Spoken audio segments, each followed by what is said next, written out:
Alors c'est parti pour les premières sections où on va s'attaquer évidemment à l'HTML et CSS pour démarrer. Ce sont deux langages, même si on ne parle pas vraiment de langage pour le HTML, qui sont liés et qui sont inégalés comme j'ai écrit ici, dans le sens où il n'en existe pas d'autres pour faire la mise en page et pour vraiment styliser nos pages web. Il n'en existe pas d'autres, c'est à la base tout simplement de tous les sites qu'il y a sur Internet. D'accord ? Il n'y a pas de concurrence ou pas vraiment de concurrence. Donc ils sont à la base de tout ce qu'il y a sur le web, ils fonctionnent ensemble, ce sont deux langages qui sont liés, même si on peut utiliser évidemment l'HTML sans le CSS, comme vous allez voir par la suite. L'HTML sert à former la structure, on va former une structure avec des balises HTML, et le CSS va styliser ces balises. Ok ? Donc on continue, on va parler un petit peu de l'HTML, ça signifie Hypertext Markup Language, mais ça va pas vous dire grand chose pour commencer. Il sert surtout à structurer une page web. D'accord ? On va structurer des pages web avec différentes balises. Par exemple, comme ici, vous voyez une balise P qui va s'ouvrir et se fermer. Eh bien, c'est une balise paragraphe. À l'intérieur, il y a du texte. Ok, tout simplement, j'ai envie de mettre du texte, je crée une balise P comme ça, et à l'intérieur, je mets mon texte et ça va s'afficher sur mon site sans les balises à côté, évidemment. Voilà, aussi simple que ça. Il est simple à apprendre. HTML, c'est assez simple à apprendre. On ne parle pas finalement de vrai langage, mais plutôt de langage de balises en fait. Entre guillemets, il est si simple à apprendre, vu qu'il n'y a en fait que des balises à mettre les unes à la suite des autres, qu'on ne parle pas vraiment de langage, mais plutôt voilà, de langage de balises. Donc il est simple et sympathique à apprendre, et c'est grâce à lui qu'on va tout positionner en fait. Par exemple, dans un site, il y a quoi ? Il y a du texte, des médias, des formulaires, des tableaux, à peu près tout et n'importe quoi, eh bien ça va partir à la base de l'HTML. Ensuite, donc un exemple de balise, comme je vous ai montré, balise P ici, une balise image. Alors désolé pour la qualité de l'image, j'ai pris un petit screen dans un code que j'avais. Une image ensuite ici, ça va être donc une balise IMG. Elle va être un peu différente que les balises, vous voyez juste au-dessus. Il va y avoir un attribut, ça s'appelle un attribut. SRC, ça veut dire source. Et on va prendre notre image, mon image.jpg. Ensuite, on a une div en dessous. La div, c'est un peu la brique de tous les sites. Ça va être des éléments blocs qui vont nous servir à construire nos sites, notre HTML. Voilà. Le CSS, Cascading Style Sheets, ou en français, feuille de style en cascade.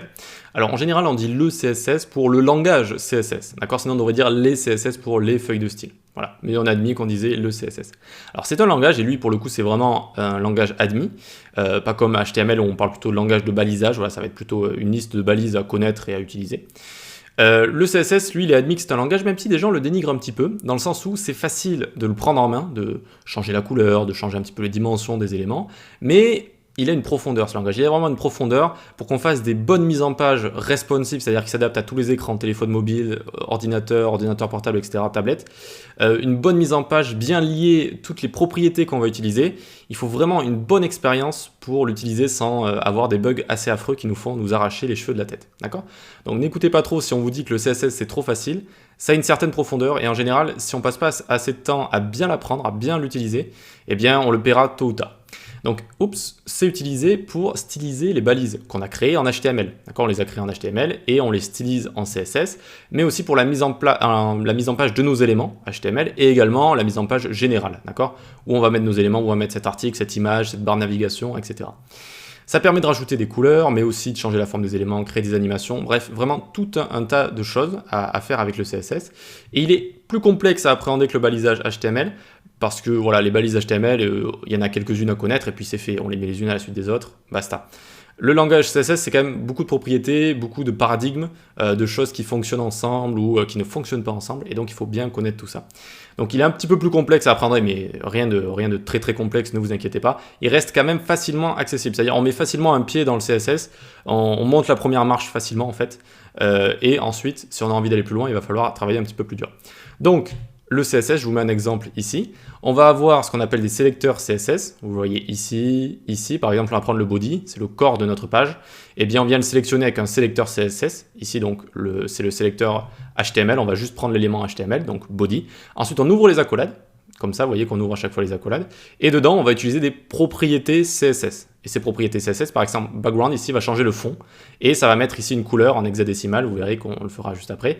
Enfin, juste après la partie HTML. Et donc, ici, ça met une couleur blanc cassé, comme ça. F1, F1, F1. Ok, donc c'est à ça que ça ressemble un fichier CSS. On voit ici des éléments stylisés, voilà, on sélectionne l'élément et on définit entre les accolades les différentes propriétés avec les différentes valeurs ici. Ok, donc voilà pour la présentation de HTML et CSS. On va maintenant pouvoir découvrir le langage de balises HTML où on va découvrir toutes les balises, un petit peu comment elles fonctionnent, à quoi elles servent, tout simplement. Donc on se retrouve dans les prochaines vidéos.